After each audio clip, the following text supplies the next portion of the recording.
All right. Welcome, everyone, to the Yogic Studies podcast. I am your host, Seth Powell. This is episode 29. And today we have the pleasure of being joined by Dr. Varun Khanna, who is visiting assistant professor of classics, teaching Sanskrit at Swarthmore College. And Varun will be teaching a number of courses for us, actually, at Yogic Studies. But first up is the Upanishads. Varun, welcome to the Yogic Studies podcast. It's really wonderful to have you here. Thank you, Seth. Yeah, it's a pleasure. It's really it's an honor for me to be part of Yogic Studies and to teach this for you guys. Absolutely. I feel like I say this all the time, but this has been a long time coming. Yes. We've been having conversations going back at least to the beginning of the pandemic, which is now, I guess, a couple of years, which is crazy. Yeah, almost 2 years, I think. Yeah, I think we first met at an online conference that was hosted by friends and colleagues at ANU, a conference on teaching South Asian languages online, funny enough. Yeah, it was perfect, actually. It really was. And it was funny. I left that workshop after watching your talk and interview, and I just thought, I got to reach out to Varu. And I just felt like we were really in alignment in terms of pedagogy and approach and thinking about how to make these topics accessible and fun and engaging and honoring the traditions and all of these, these things, how to find those balances. And yeah, I think as soon as I emailed you, you said something like, "Oh, I was sending an email to you," or something like yes, that. That's right. Yeah, I remember that. Yeah. So from that, and of course, our friend and colleague Antonia Rupel was also a part of that that wonderful workshop. So we have our friends at ANU to thank for first introducing us and making that connection. And then since then, yeah, we've had nice conversations about putting together some opportunities for you to teach. And as I mentioned, we're excited this year to have you teach not one, but 3 courses at Yogic Studies. 2 on Sanskrit, 1 on Pāṇinian grammar, and another on spoken Sanskrit. I think we'll have to do future podcast episodes where we talk more about those courses and the Sanskrit aspect of your teaching. But today I really want to talk about the Upanishads and this exciting upcoming course. For sure. But before we even get into Upanishads, maybe we can take a little step back and tell us a little bit about yourself, your background. How did you come to study and teach Sanskrit and the Upanishads? Sure. Yeah. And before I take a step back, I also have to appreciate your T-shirt. Oh, yes. Which is super cool. I love that. I gotta get one of those. Oh, yeah. We'll make sure to hook you up with our Thank you. Yogic Studies Devanagari T-shirt. For anybody who's listening but not watching, I'm wearing the Sanskrit alphabet. So yeah, thank you. We'll definitely get you one. He's just wearing the Sanskrit alphabet. It's awesome. I like the idea that it's like inscribed on my body in some way. Yeah, it's so cool. It's really almost cool. like a nyasa in that way. Yeah, totally. And I mean, that's, it's funny because when I think about like my own journey, it feels like there was stuff written, like before I knew that it was. I was pre-med, and I in my junior year of undergrad, I did a study abroad program going to India, and I kind of, I don't know, I wung the study abroad program in the sense that we didn't have one going to India, but I was like, I really want to study Ayurveda because I'm interested in medicine. I want to do this like ancient Indian medicine and augment my future medical practice with Ayurvedic wisdom. Where did you grow up, Varun? And then well, I grew up. Yes, I'm from Chicago.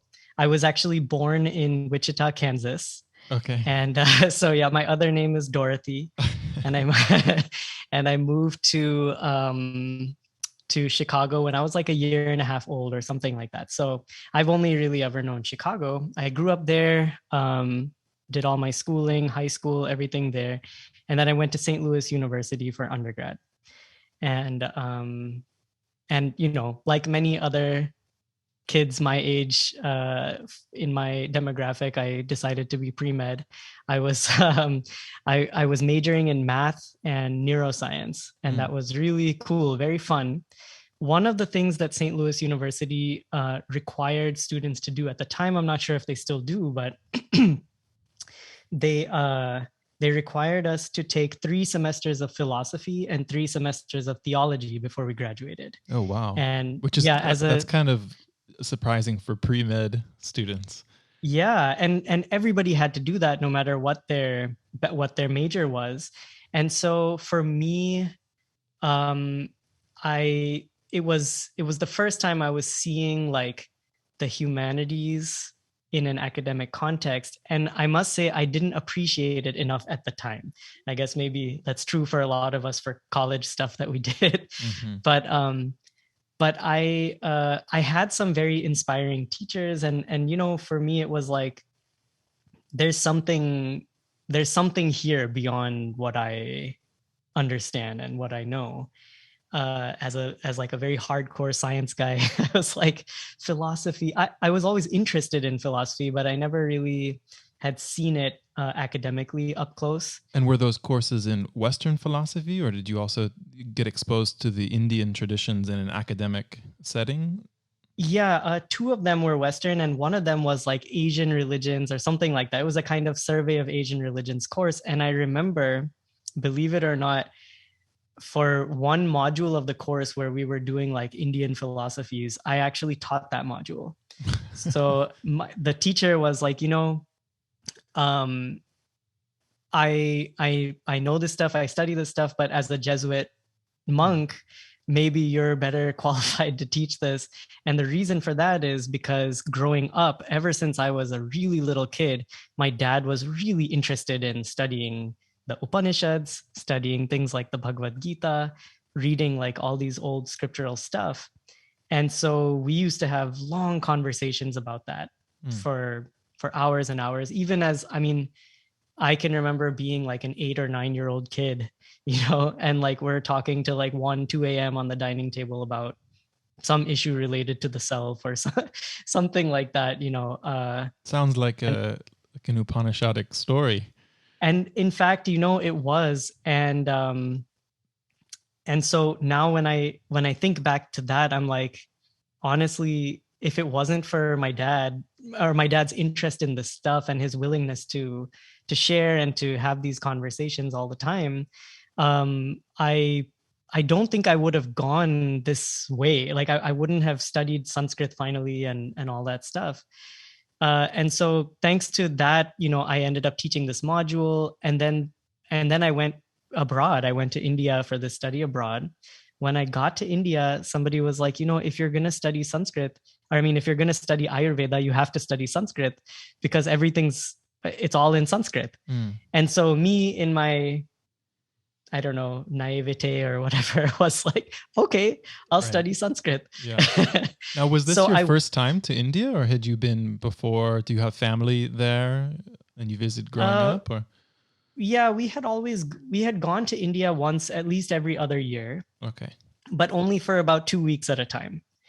So that was like my max stay in India up until this point was approximately 2 weeks. Although maybe I had been like, I guess 6 or 7 times, maybe more. Okay.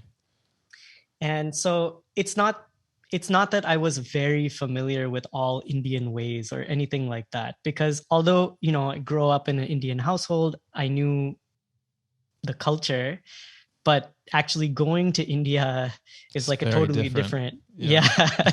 So, and I had some exposure, but always in the context of family, right? You're always like with your family and they're the ones taking you out to all the things, curating your experience of the place. And so when I went this time, I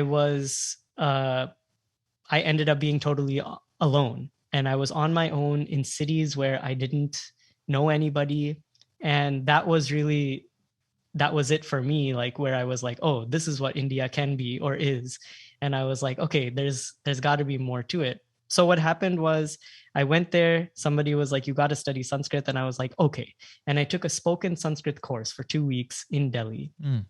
And it was a residential thing. So you had to be there, and 15 hours a day, they're teaching you spoken Sanskrit. Wow. And, and so I was like, I mean, I had no knowledge at all. I could speak Hindi, but my Hindi was also not the best. It was like the way a little kid might speak a language.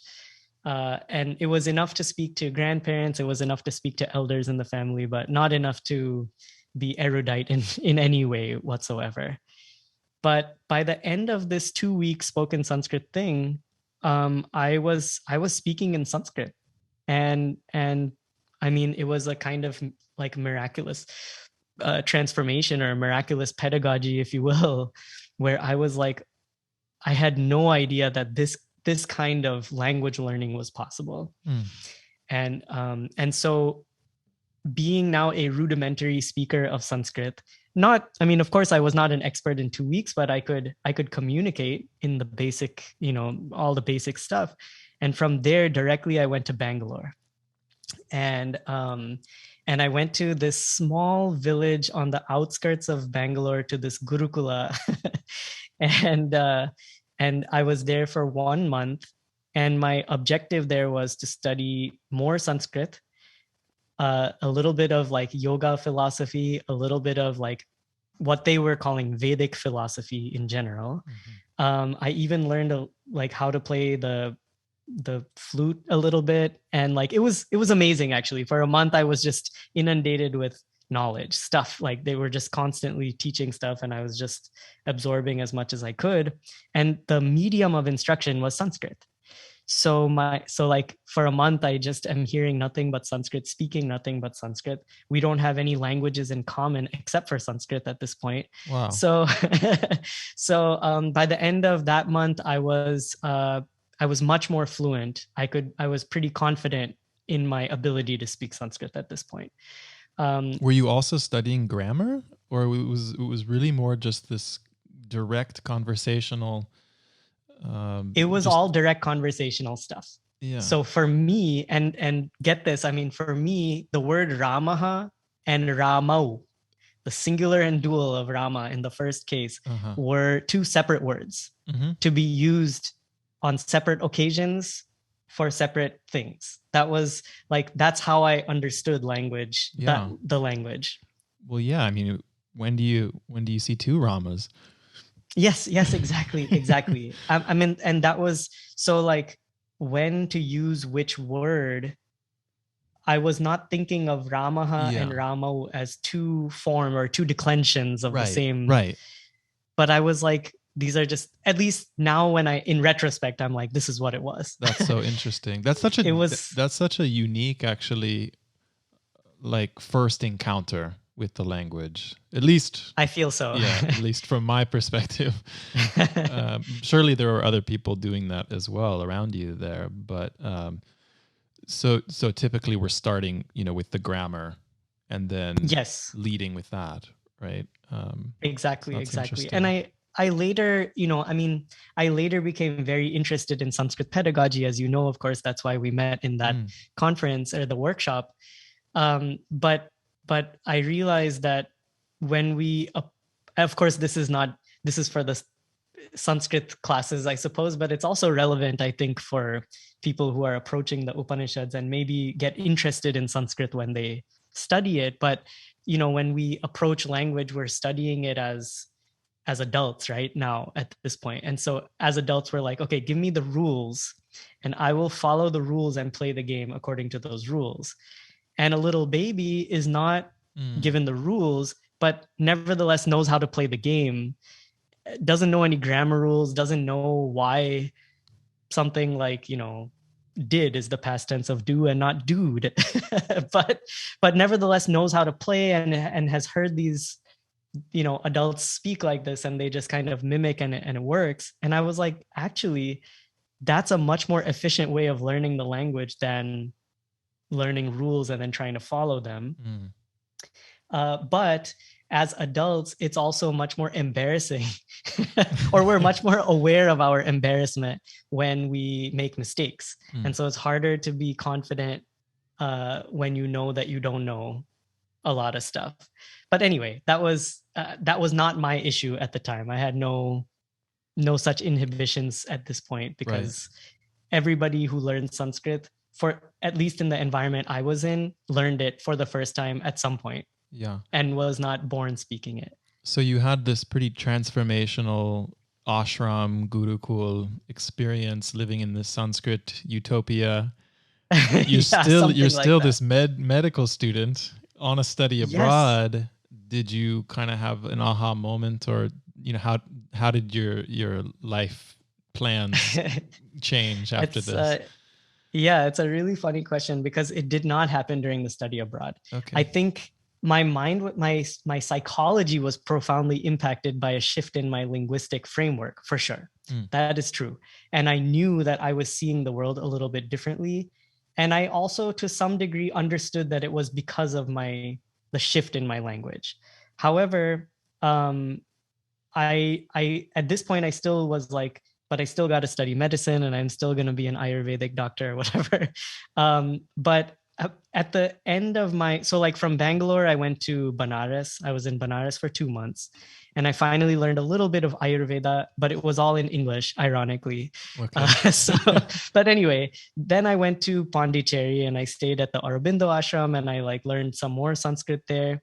And I came back. At the end of my stay there, I did this teacher training workshop for teaching spoken Sanskrit. And we were in these dorm type situation with 8 people around us. And I woke up one morning, and I remember telling this dorm leader, I was like, I just had a dream in Sanskrit.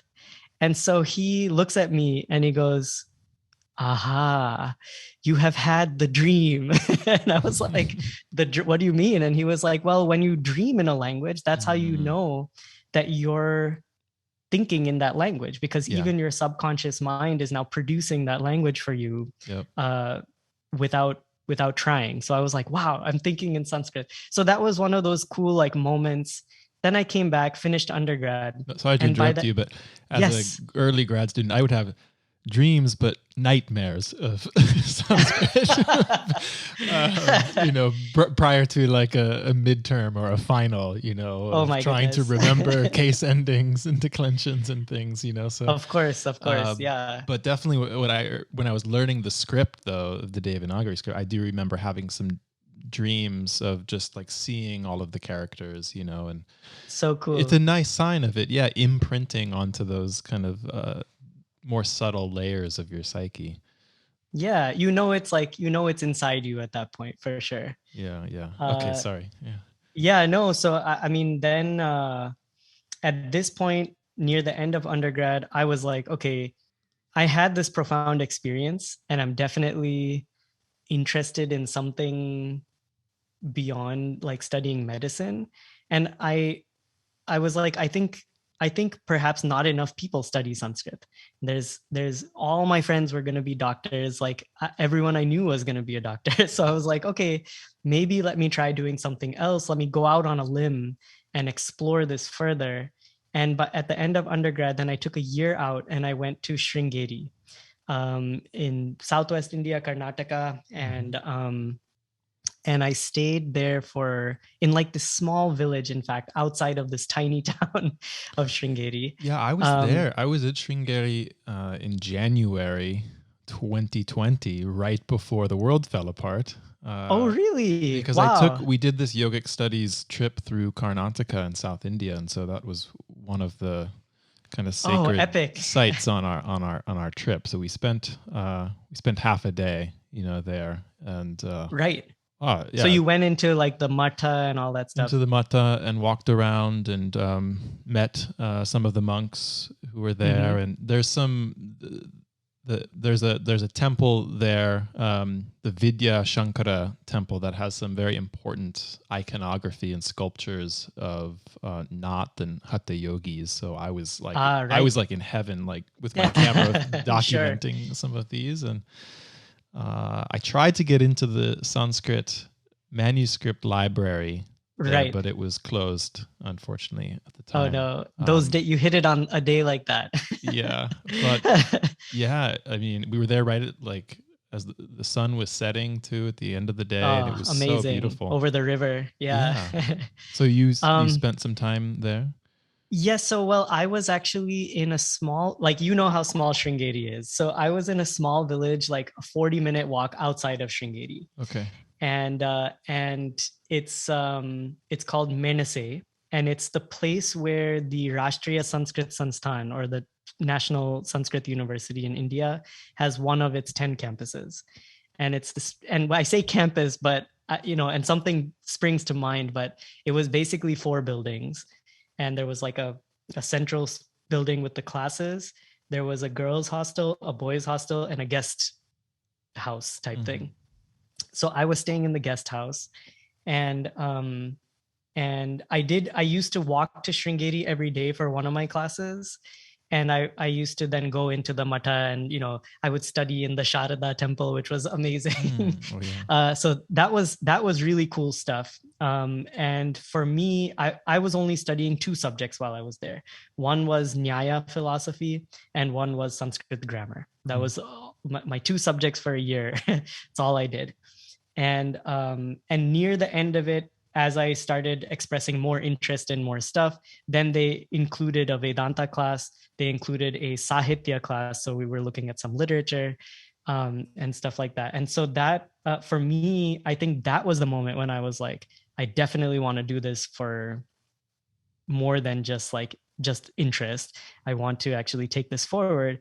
So I applied to Cambridge. I did, I like, um, I think this was like October, November of me being there. And I was there for a school year. So I still had 6 or 7 months left. But at that point, I was like, I definitely want to do this. So I applied to Cambridge. And it was like, I really wanted to go to England for some reason. I had a mentor who had gone there, and I was like, I really want to go there. I only applied to Cambridge, and I got in, and I went and I did my master's there, which was in Sanskrit, and it was in the Asian and Middle Eastern studies. It's called a faculty there, I guess, but in that department. And so there, for the first time, I was like kind of learning Sanskrit academically. I had, I had imbibed it in a particular way, but now I had to like exbibe it, I guess, so that I could, Now so that I could see you knew it. how to play the game, but you had to learn the rules now. Exactly. That was it. So this was a period of refinement, a different kind of refinement. Yeah. And I learned I gained academic perspective. I think that's how I put it. Sure. And then after that, I took another year out, and I studied with who is now my Sanskrit guru, who is this lady called Dr. Pushpa Dikshit, which is, in fact, it's her method of teaching Pāṇinian grammar that I intend to teach later in the year through yogic studies. But so I went and I stayed with her for a year. I had met her at the end of my stay in Sringeri. By accident. A lot of these things just happen by accident. And then after that year, I came back to do my PhD. And this is when I really studied the subject area that I will be teaching for our Upanishads course. And so my PhD was in the study of consciousness in the Upanishads. And so basically all I was doing was just reading Upanishads day in and day out. They were my best friends for like 4 years. And then my PhD was like understanding the evolution of the understanding of consciousness over the ages. And I specifically was studying Swami Chinmayananda, who was this like very influential spiritual guru in the last century, and his particular reading and interpretation of the Upanishads. So that was really like one of the best times ever. It was so enlightening and fun. And that was when I realized that like I have to do this for my life. Like it's so profound. It's so it's very beautiful stuff, and it offers us an approach to the world and to ourselves that is radically different from the one that we are sort of inundated with, or rather that we are conditioned to act from just growing up in the world today. So yeah, that really changed my whole life, I think. And then I became a teacher. I was gonna say, well, in the end, you became a doctor anyway. I did. And I But say that too. I'm like, I became a doctor, although maybe not necessarily the kind I was. yeah, I always think of like the New Yorker comic of like you're on a plane and someone says, "Is there a doctor?" And like the PhD philosophy says yes or something. Yes, Yeah, it's yes. like, does anybody have any philosophical, metaphysical, existential questions that they need answered on this plane? Yeah, exactly. I Wonderful. heard Well, someone say once something like, I save souls, not yeah, not bodies. And I was like, oh, okay. I don't know if I would go that far, but I thought it was an interesting statement. that's right. Yeah. So okay, well let's dive in to Upanishads and all things Sweet. Upanishads. So tell us, I mean, what is an Upanishad? Tell us. I mean, we can think about the word. We can think about this genre of texts. You know, sometimes referred to as texts, literature, scripture. I think for many people, the Upanishads is something that sort of everyone's heard of, and yet at the same Yes. time they're very mysterious. So kind of kick us off here, you know, of what is an Upanishad? Sure. Yeah. I think that the mysteriousness, which I quite like actually, I quite like the mysteriousness of the Upanishads, but I think the mysteriousness is sort of attributed to when you actually do open one and you read it, you often have to kind of wonder like, what are they saying? And so even if you do open it and you do start to read it, you yourself might be like, okay, I don't quite get what's going on. And as a result of this phenomenon, maybe not as a result of this phenomenon, but certainly something that goes along with this phenomenon is the need for a teacher when you study the Upanishads. And so the word Upanishad itself is um, it can be understood in many different ways. Many people have interpreted it, variously over the ages. But I think perhaps the most literal and common way of understanding the Upanishad is that it's made up of three parts, two prefixes and a root. And the first prefix is upa, which means near. And the second prefix is ni, which has the feeling of downwardness. And sad, which is the root, which means to sit. And so the most basic way of understanding an Upanishad is a dialogue or a discourse where the student sits at the feet, sits down near, if you will, a teacher. On Zoom. And On on Zoom. Zoom, On yes, Zoom, right? especially on Zoom, Yeah. exactly, and is basically given some tools with which to understand what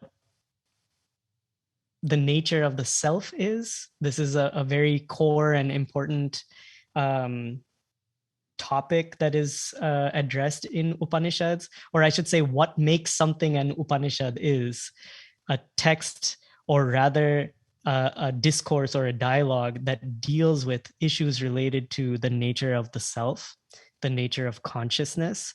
Uh, in a way, it's a reflection on our place in the universe, right? So it's these kind of deep questions that are not answered through um, just doing stuff. So I might have a ritual practice, right? And this ritual practice may give me um, certain things that I desire, but what the Upanishads assert is that that will not necessarily get you knowledge of the self.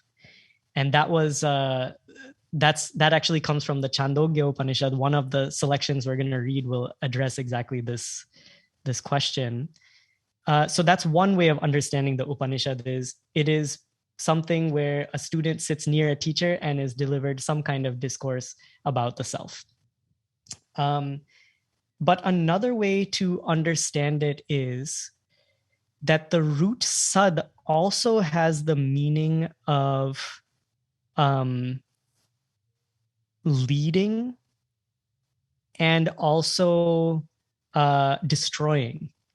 And so it is also, Upanishad then can be understood as something that leads you perhaps towards knowledge and destroys perhaps something which we can call as ignorance. And what is the nature of that knowledge and what is the nature of ignorance is very specific to the Upanishads. They have their own understanding of knowledge and ignorance, which is different perhaps from saying something like, I know Spanish and therefore I have knowledge of Spanish. Yes, that may be a kind of knowledge, but according to the Upanishads, that too falls under the purview of ignorance. And so, of course, that's something to be discussed. And I think maybe I'll leave that cliffhanger there. But a third way then to understand the Upanishad is anything that brings you this knowledge, whatever it is that the Upanishads are giving you, is called an Upanishad. So whether it comes as in the form of a text or it comes in the form of just a discussion with a friend, can be theoretically termed as an Upanishad. And of course, then the last thing to say is that the knowledge itself is also called Upanishad. And so tradition has two ways of then understanding the Upanishads. One is the texts themselves, which come, I would say, something like chronologically near the end of Vedic revelation as it's happening, perhaps, though not necessarily linearly at the end of the Vedas, but are nevertheless kind of later parts of Vedic literature. But the other thing is, and so therefore there are as many Upanishads as there are dialogues of this nature. And so there's different numbers of how many Upanishads are there in the Vedas. So you've got 10, 18, 20, 200, 283, whatever. There's many different numbers like that according to how people have cataloged them, if you will. But one could also say that Upanishad is just one thing. And if you believe or if you agree or understand the Upanishads to have a central message that is universal to all the Upanishads, which is why they get categorized as Upanishads in the first place, then perhaps you could say that there's only one Upanishad, although it may be expressed in many texts. So this is another way that it can be understood. But for the purposes of our course, I would say that it's better to understand the Upanishad as the different texts for now, and as we read them, to then make your own sort of conclusions, or at least your working conclusions about what the Upanishads actually say, and whether we can say that they have a single central message. So of course, by reading them, we'll find out. But yeah, so that what is an Upanishad? I think that's pretty much it for now. More to come. So you mentioned that many of the Upanishads, what we might think of as the earlier corpus or group of Upanishads, because as you just mentioned, there's sometimes 108 or 200 or more even, and they continued Yes. over many centuries. But there is an earlier group of Upanishads that, as you mentioned, are thought to have been written or composed somewhat near the end of the, quote, Vedic period. Yes.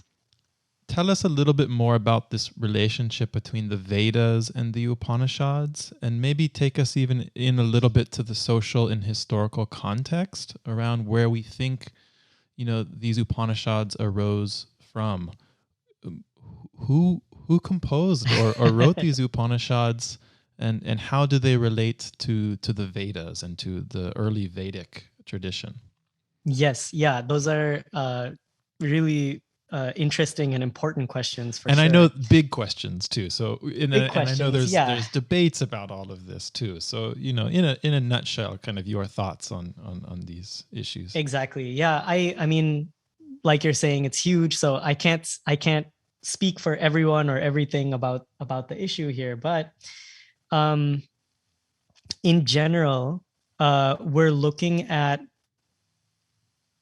somewhere between the first half of the first millennium BCE and like second, third, fourth centuries CE are being composed. So just a couple thousand, or no, or maybe Yeah, 1,000 about years. 1,000 years. 1,000 Yeah. years, yeah. Not a long period of time. It was yeah, which is kind of wild, because I always think, like, imagine 1,000 years from today, and how much yeah. could, I think about that all the change. time, and we talk about these time periods in a matter of a few words, right? So it's like, Right. oh yeah, over 1,000 years they compose. But when you really think about how many generations upon generations are being involved in this process that we are naming as the composing of the Upanishads, as That's though it's right. like this linear process that happened over time. It's really mind-boggling. And it's also mind-boggling how stable perhaps something has to be in order for something to be composed or compiled over 1,000 years. It is mind-boggling, and there's so much we don't know about the people who wrote this stuff.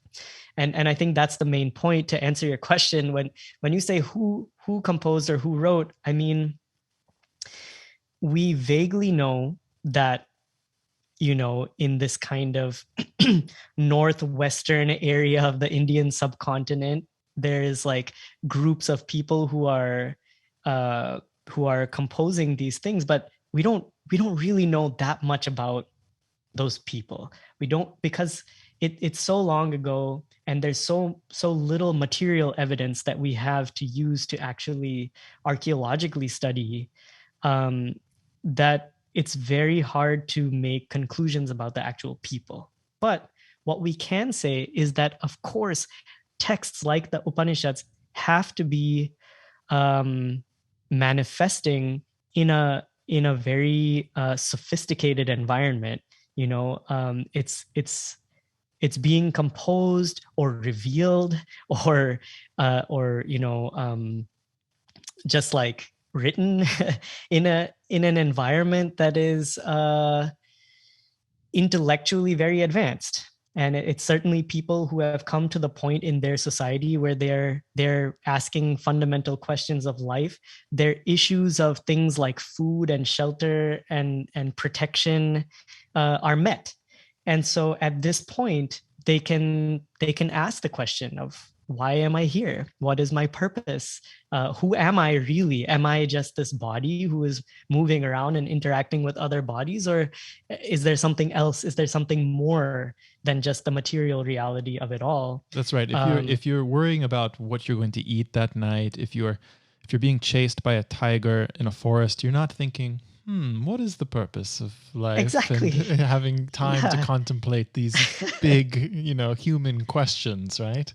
It's more survival. So I imagine that, these are people who are safe in general. It's not, we're not looking at people who are just fighting to survive.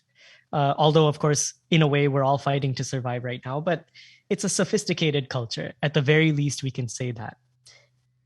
And the people who are composing the Upanishads, their relationship to the Vedic corpus, as it must have stood by the time they are composing these things,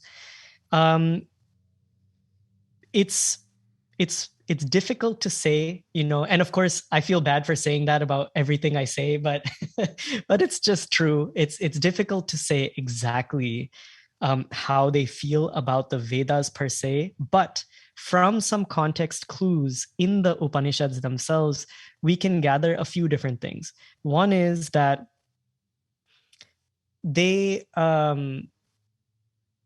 they believe that the Vedas are important. They believe that the Vedas are a revelation of some kind. They are invested in Vedic life. However, they also are beginning to question the way of life, perhaps, or ways of life that are enjoined by the earlier Vedic texts. And so for them, it's like, we have been encouraged to perform ritual X to get result Y. And we have been told traditionally that this is the optimum way to be, and that our goal in life is a kind of success that involves things like going to Swarga, to a kind of heaven, and enjoying the fruits of all of this karma that we have been performing. But is that really the best way to live life? That's like the question that kind of comes up over and over again. Is there something that we need to know, or something that we are missing, by knowing which everything else becomes redundant, everything else becomes known? And in fact, that is the first question that comes up in this Chandogya Upanishad that we're going to read, where he's like, the father asks the son. There's a dialogue between a father and a son, and the father asks the son, did you learn from your teachers that by knowing which everything else becomes known? And the son is like, I had a flash of asking my son what he learned at school today, and he's just like, nothing. What'd you do today? Yeah. Nothing. A similar blank face crosses our hero Shvetaketu's face, and so. But anyway, the point is that what these people are asking is this really the optimum way to live? And optimum is defined as the happiest. Is this the key to happiness? Is this the way to be the happiest I can possibly be?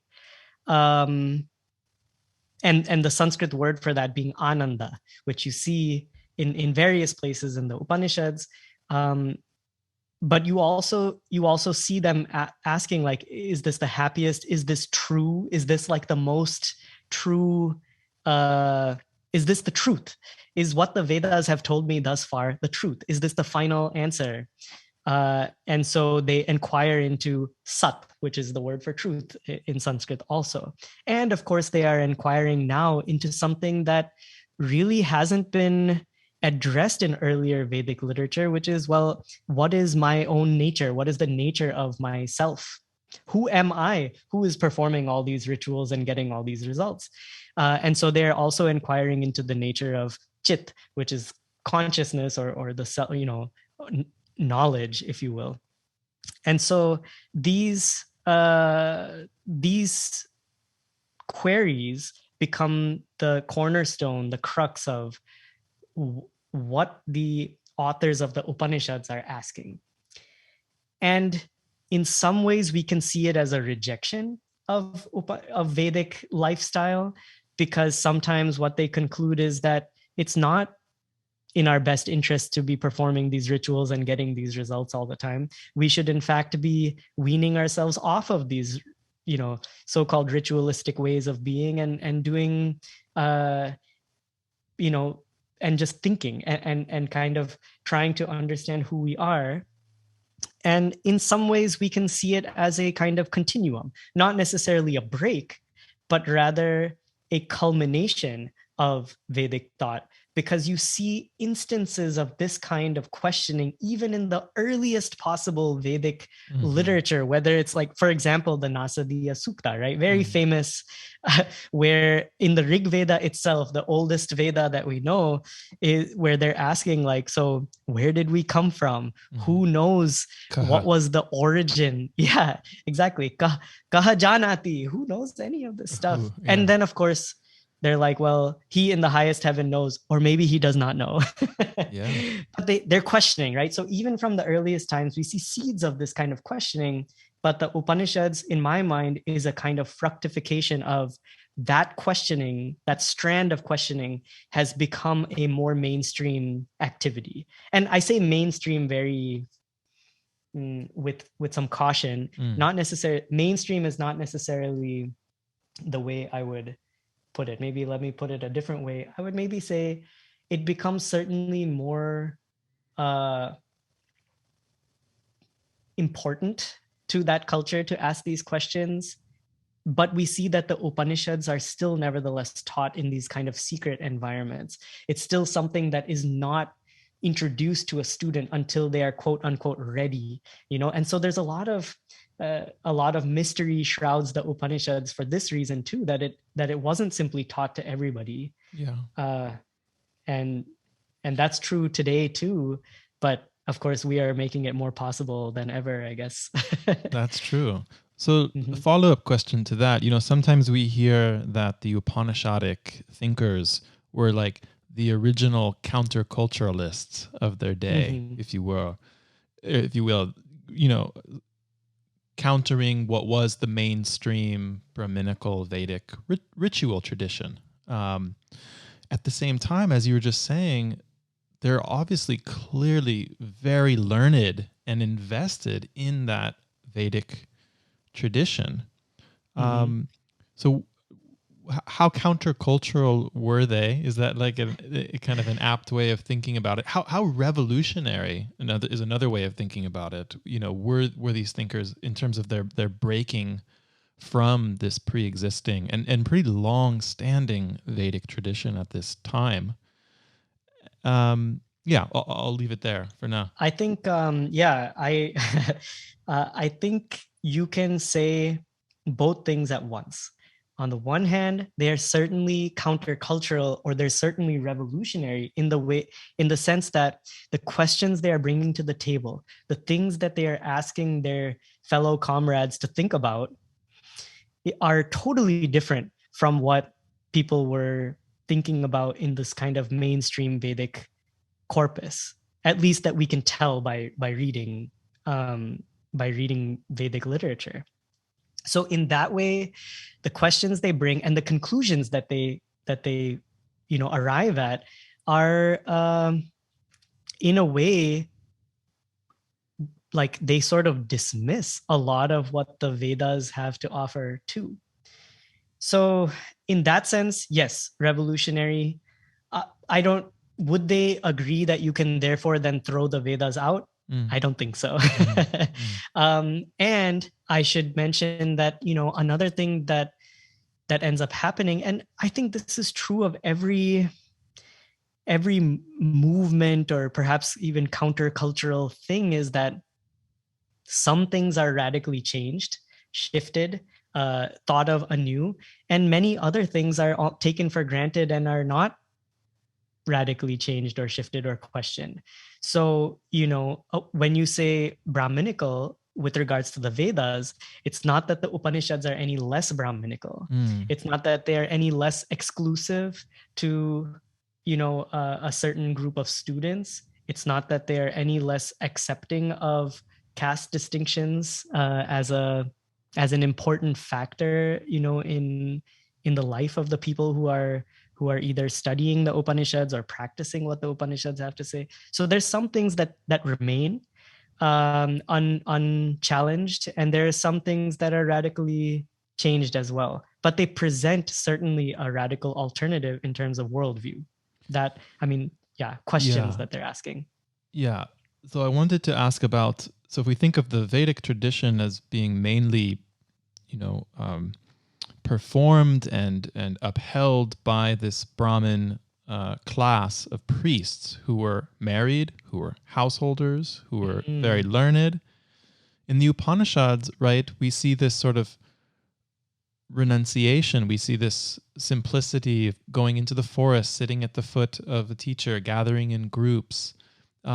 We also see, right, during this time, the influence of the so-called Shramana non-Vedic traditions like Buddhism, Jainism, the Ajivikas.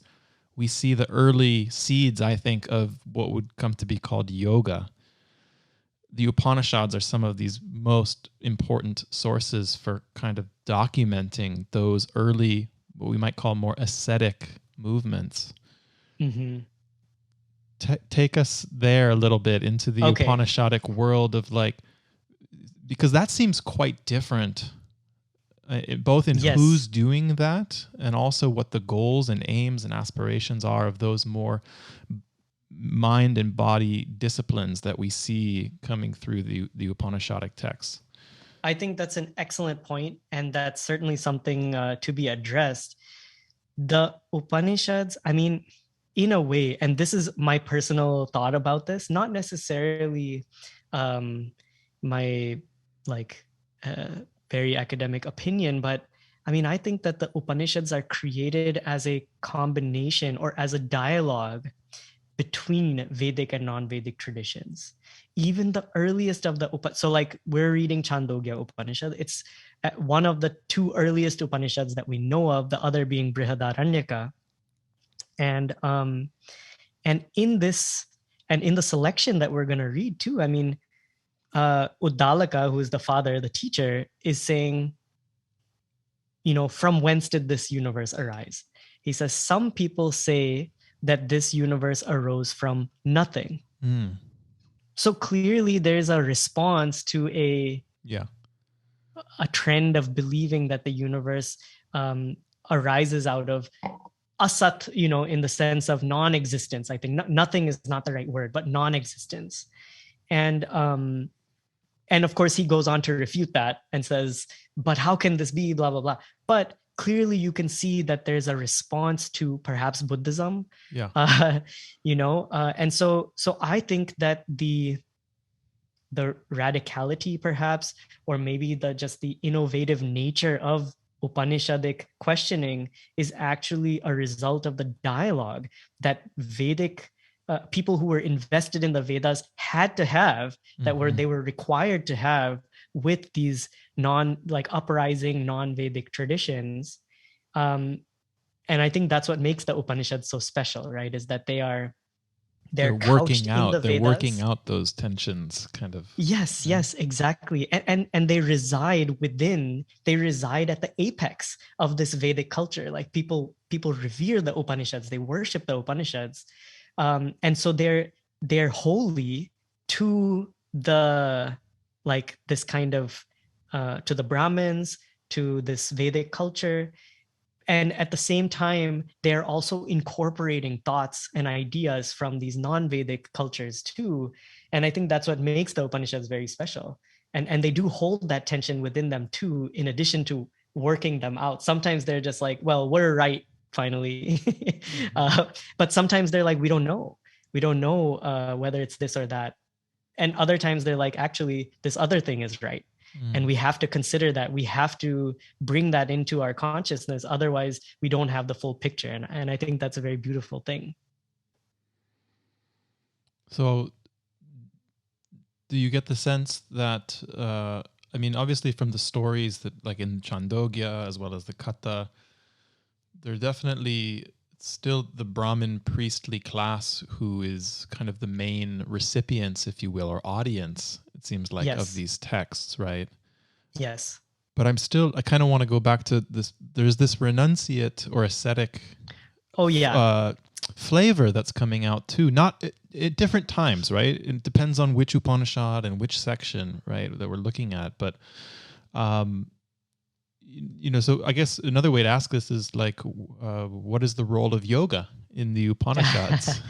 Yes. And in fact, I forgot to mention, I was going to mention as a response to your previous question too, that as far as this transition from being a married householder to considering renunciation even as an option, and especially as an important option, or as a thing to do in order to achieve the next stage of your own evolution. What's interesting is that as far as the Upanishadic teachers and students are, well, maybe not the students as much, but as far as the teachers are concerned, a lot of them are still married, but they do think that renunciation is important. And so, for example, Uddalaka, clearly he has a son. He's married. He has, or like Yajnavalkya in Brihadaranyaka Upanishad is also married to two wives, or what, But there is this emphasis on renunciation, because that dialogue happens as Yajnavalkya is leaving for the forest, and so he's like, I leave all my stuff behind for you, and Maitreyi is like, well, wait a second. What are you going to do that is worth more to you than all this wealth that you're leaving behind for me? And can I come with you? And so they have this dialogue, and that becomes the content of the Upanishad. Right. And so, yes, what you're saying is exactly right, that there is this, maybe not new, but certainly this emphasis that comes in on renunciation as a pathway to a certain kind of enlightenment that isn't possible otherwise, or rather that is simply ordained at a particular stage in life.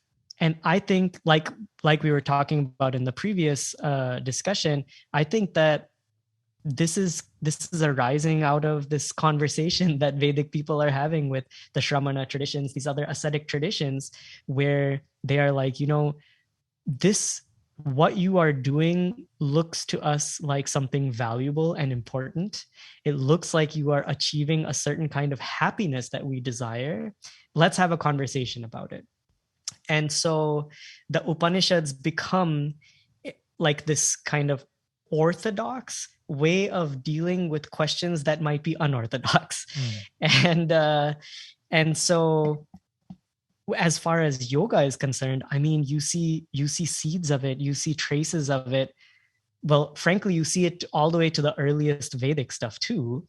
But as far as like meditative practices, as far as actual codifications of things that become mainstream in the yogic tradition, certainly the Upanishads are a place where that stuff is being churned, as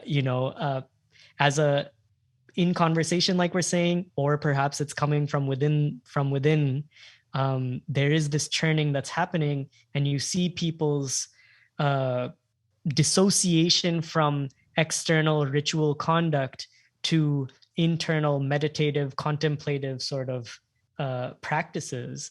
And I think that shift is where you see somebody like Patanjali come out, and he comes out in that time period, right? He is perhaps there are Upanishads that we now know that he didn't know yet, that had not yet been composed, but he certainly was aware of this dialogue that's happening. He had to have been. And so there you see a kind of codification there. And then, of course, a tradition is born, if you will, or a tradition continues, maybe, that is drawing upon the Upanishads for inspiration, for sure. Yeah. So some really influential key ideas come out of the Upanishads that probably most people listening, watching this have heard of. Sometimes the Upanishads are described as the earliest texts of Indian philosophy, that kind of planting the seeds for so many, if not all, of the later, Indic religions. Some really key terms and ideas such as Atman, Brahman. What is Atman? What is Brahman in a nutshell? In a nutshell, huh? In a nutshell. Pun intended. Well, yeah. Certainly. Or how do we? How would we approach such a question from a new, like, from looking? How do we approach the Upanishads? To answer such a question. Yes, of course, I would say we approach the Upanishads to answer such a question. They basically, so as far as Atman and Brahman are concerned, the Upanishads kind of make it one of their central foci to understand what the relationship between my individual self, that is me as I know me today, and some kind of supreme principle that pervades everything is? What is the relationship between me and this totality? And they have maybe not understood it as a given at this point, but they have certainly come to a working understanding or conclusion that there is some kind of principle that pervades everything, because of which everything can exist and without which it wouldn't be there. And this principle they term Brahman. And Brahman, the Sanskrit word itself comes from the root br, which means to grow or to expand. And I think this is a very interesting word, because one that expands is Brahman. Okay, so then you're like, what does that mean? But what it means, at least from what I understand, it's anything you can possibly conceive of. Brahman is already there, in the sense that Brahman is already pervading that thing. So you could think of it this way, that as your mind expands to incorporate more and more things, more and more thoughts, more and more feelings, Brahman also grows to expand to incorporate that too. Because without Brahman, that whatever it is you are thinking or feeling or seeing or hearing cannot exist. So that's one way of understanding grow. Or you could just say that which is infinite is Brahman, and therefore, by virtue of being infinite, cannot have a boundary. And so if there's something that exists, it must necessarily also be it must also be Brahman. And so with that in mind, then when we come to Atman, which comes from the root at, which means to eat, actually, or, so you can think of it this way, that the enjoyer, the one who experiences or eats the universe, is the Atman. Who eats the universe. Yeah. Is also therefore necessarily pervaded by that thing called Brahman. But what is the relationship between Atman and Brahman becomes a central focus for the Upanishads. And so we see that there is, of course, there are different traditions that have interpreted the Upanishads differently to conclude different things about that relationship. And so at this point, I would say that the Upanishads make it their central concern to ask this question and to conclude various things based on the teacher, based on the student, based on the circumstances. And then later they become homogenized is not the right word, but I should say incorporated into a unified is the right word, a unified corpus, where it is understood that they have a single central message. And that single central message, the nature of that single central message is then up for debate, depending upon the interpreter. And so I think it's most fascinating to say that the Upanishads make it their central concern to ask the question, but not necessarily to say what they finally answer, because that's up for debate. But we'll read and see, you know, what they have to say. Some say, now here's where some say, now you sound like Kechit. Udalika. Yeah, exactly. Kechit vadanti. That Atman is pervaded by Brahman, in the sense that the Atman, or who I truly am, and Brahman are not two different things. And so that idea forms the basis of Advaita, right? That it's like non-dual, a non-distinct relationship where everything that is Brahman is Atman, and everything that is Atman is Brahman. And therefore, at my very core self, my essence, I, with capital I, pervade everything. I am Brahman. Aham Brahmasmi. Yeah. Aham Brahmasmi, exactly. And this is a statement found directly in the Brihadaranyaka Upanishad. So it's kosher, if you will, to then say that at least somewhere in the Upanishads, it's asserted that I and Brahman are not two different things. Other places, or not other places, but I should say, in other interpretations are that I am part of Brahman. The Atman is a part of Brahman because it's pervaded by Brahman, but is not all of Brahman. And therefore, the Atman has limits where the Brahman has no limits. And so my relationship to Brahman then is that of part to a whole, is that of, like a hand to the body, that kind of thing. And so, and other interpretations are that Atman and Brahman are actually totally distinct, and that my relationship as the Atman to Brahman is one of worshipper to worshipped, or devotee to God. And so there are these different ways of understanding that relationship. But as you read, you kind of form, because we're reading the Upanishads directly and not necessarily reading any interpretations of them, we have an opportunity, although we are reading English translation, but we have an opportunity to assess our own understanding of what at least Chandogya, Katha, and Kena Upanishads have to say. Very well said. So what you were just describing there is sort of the tradition or traditions of Vedanta, and these different philosophical schools that arose. Tell us just a little bit more then about Vedanta in relationship to the Upanishads. Can we read the Upanishads sort of on their own without Vedanta? Do you know what I mean? Or because we have, in some ways, there's sort of, I don't know if it's a problem, but we have the situation where we have these Upanishads, and then we have these different schools of interpretation who are reading the same lines of text and asserting quite different truths about what those texts say. This is, of course, not unique to Upanishads, but we see this in all of world religions and interpretation of sacred scripture. But it is something unique to the Upanishads and the tradition of Vedanta. So maybe just start by telling us a little bit more of what is Vedanta and its relationship then to these texts.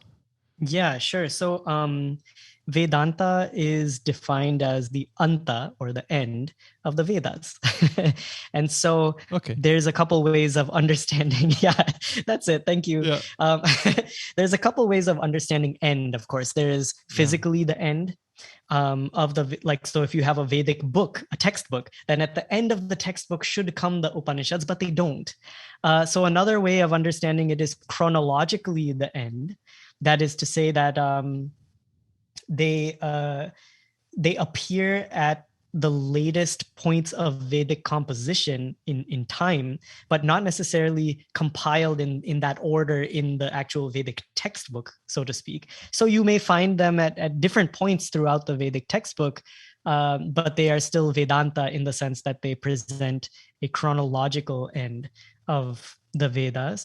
And then finally, end can also mean purpose or conclusion or culmination of some kind.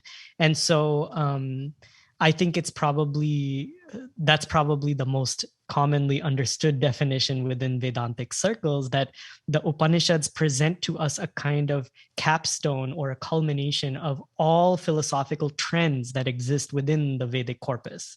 And so as a philosophy matures, it culminates in an Upanishadic dialogue between some teacher and student, and that dialogue then becomes known to us as the text called particular whatever Upanishad.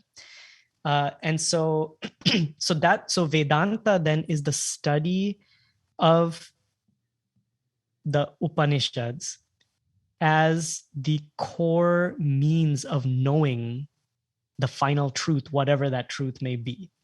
So there's this text called Vedanta Sara, which just means essence of Vedanta, by Sadananda Yogindra.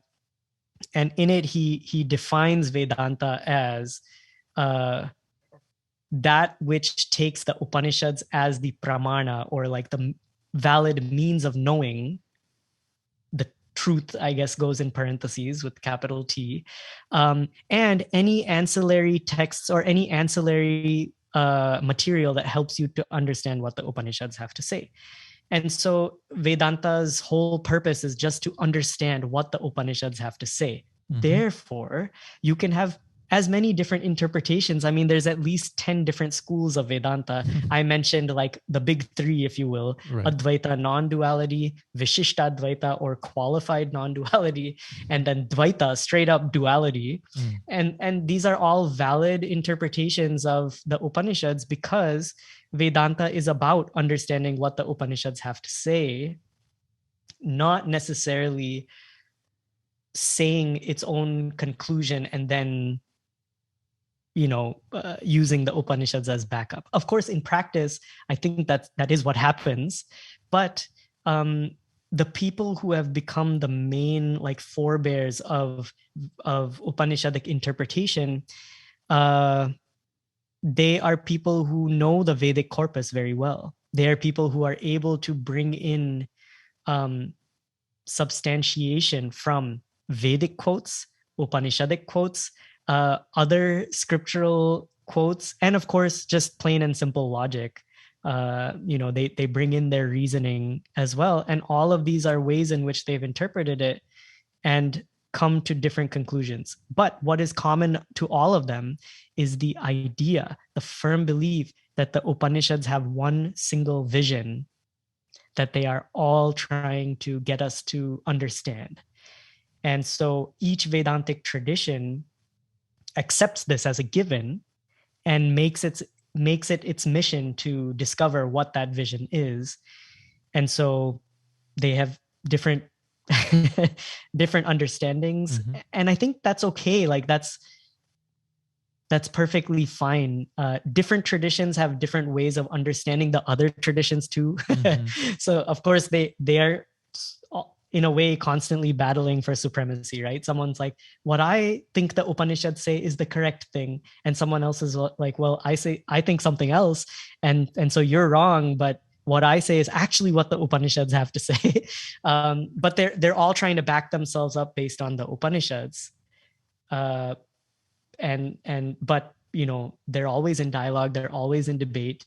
And on top of that, they're also in debate and dialogue with other schools of philosophy too. So they're also debating with Buddhists. They're also debating with people who are committed to, like, say, Sankhya or yoga or Nyaya. And so they're all kind of constantly talking about whose goal is superior, whose methods are more interesting or more important, more true, if you will. And so it's like who has the best truth? Who has the best truth, exactly. And then on top of all of that, you have people today who claim heritage from all of these traditions simultaneously, right? It's like I am a child of the Vedic whatever, and therefore everything that arises out of Vedic thought is my heritage. Therefore, I'm simultaneously a Nayayika, I'm a yogi, I'm a Vedantin, I'm a, because I feel some sense of belonging or attachment or commitment to all of them simultaneously. And so you see, like in the early 20th century, a lot of like Indian philosophical authors, including people like Vivekananda or Radha Krishnan or Aurobindo or whatever, are starting to create this vision of a kind of unified body of different philosophical schools that all fall under the same umbrella category of being either Vedic or Hindu. The term Hinduism comes into vogue at this point. And so now today we have people who feel a sense of commitment or a sense of attachment to all these different philosophies. They will be yogis who are also Vedantins. They will be Nayayikas who are also invested in Mimamsa, or so it's like, it's a very interesting blend we see today. But perhaps when they were being codified for the first time, they were carving out their own space among a set of different philosophical schools that were actually debating with each other at the time. So I'm going to start to kind of wind things down here a little bit now. I want to respect your time on this Friday evening. Let you get going here soon. It's my pleasure, really. But I mean, we could keep talking for hours, no doubt. These texts, as we've been discussing them, they're ancient, Varun. These are so old. These are written from this time and place, this civilization so long ago, 2,000 years. Times immemorial, as Yeah, they say. I mean, they didn't have cell phones. They didn't have the internet. How could this possibly relate to my life? I'm imagining myself as one of your undergrad students right now. Dr. Khanna, why do I have to read the Upanishads? Like, what does this do for me? How does this speak to me living, in 2021 during COVID? Times of Yeah. COVID. Oh, during COVID, especially. What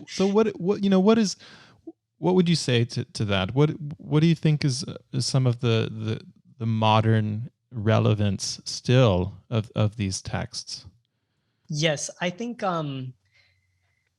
man, I think that's perhaps the most important question, because the Upanishads present us with a radically different worldview and different questions to be asking about life, just about why we're here and who we are, than the ones that we are presented with today through social media, through TV, through Hollywood, through politicians, through various structures of society that are basically telling us to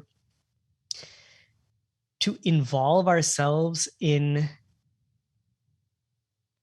just like money making and our definition of success in life and in society is determined by a rubric that the Upanishads just simply don't agree with. Wait, if I do this ritual, go to work, then I get this fruit that they're advertising on TV. I can have that if I go do that, right? Indeed, indeed. And it works like that. But the Upanishads come in and say, no, just performing this ritual and just getting that fruit is not actually the key to ultimate unending happiness. And so because what the Upanishads are saying is that all of that stuff is finite. Someday or another, all your wealth, all your relations, everything is going to end, whether it is for you during this life or whether it is because you died. One way or another, it's going to end. So the Upanishads basically are like, is there a kind of happiness that is unending, that does not end in this life or upon death? Is there a way to basically be free of this of a society that convinces you that unless you're constantly acting to get stuff to be happy, is there a way to be free of that kind of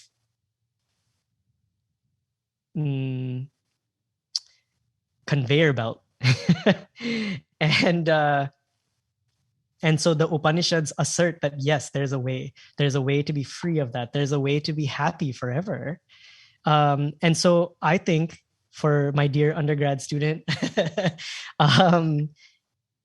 if you're interested in developing a way of looking at the world that is radically different from your own, that offers the opportunity for a kind of happiness that you may never have experienced in your life, then the Upanishads are relevant.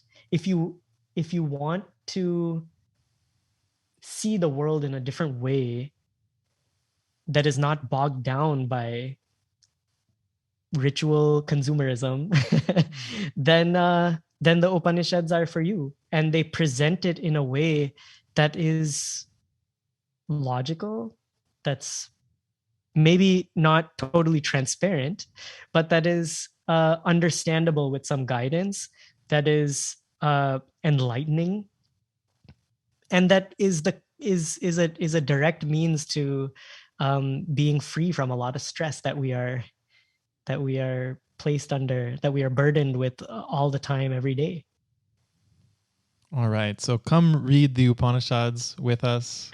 Yes, come join please. Dr. Varun Khanna. The course YS 207 is going to run live from February 14th to March 25th. We're going to meet live twice a week on Tuesdays and Thursdays, 10 a.m. Pacific time, to read and discuss and contemplate the Upanishads. If you can't make it live, or if you're watching this in the future and this has all already happened, recordings are available, and you can go through it on your own. There's so many Upanishads, as we mentioned. What are the ones that we're going to focus on in this course?